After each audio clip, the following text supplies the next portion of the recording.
One of the biggest ways that we shrink ourselves is to stay in places that no longer fit us because they feel safe. The funny thing is that safe doesn't even guarantee joy. I thought success meant stability. Keep the paycheck, keep pushing, keep proving yourself. So eventually, when it was presented to me, I took a leadership role I already knew in my gut that I did not want. But the money was good ish. But eventually, I started to notice that I was just angry all the time, frustrated, exhausted. And the dream I actually wanted for myself kept getting pushed further and further away because my day to day responsibilities were consuming all of me. Kept thinking I needed a perfect exit plan. Somehow I was going to smoothly transition from one career to my dream career overnight. That's not real life.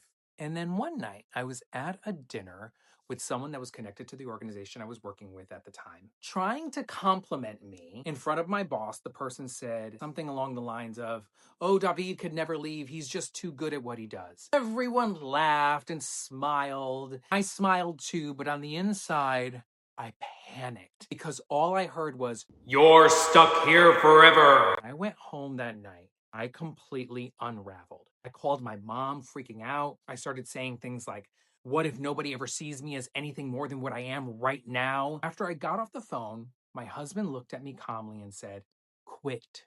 I was like, "But what about the bills?" I didn't even take him seriously, if I'm being honest.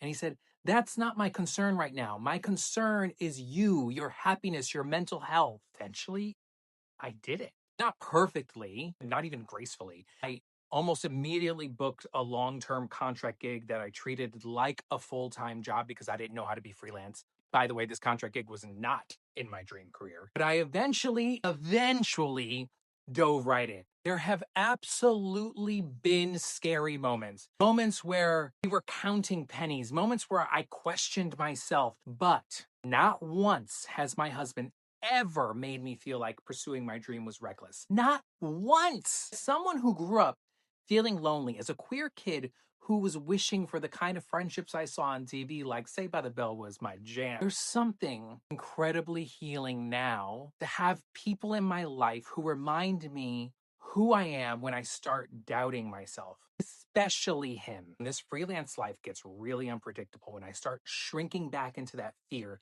He pulls me out with patience, sometimes with a little tough love. And I think that is part of unshrinking too. Learning that the right people won't ask you to make yourself smaller to keep your life comfortable. They'll remind you that your dreams deserve room too.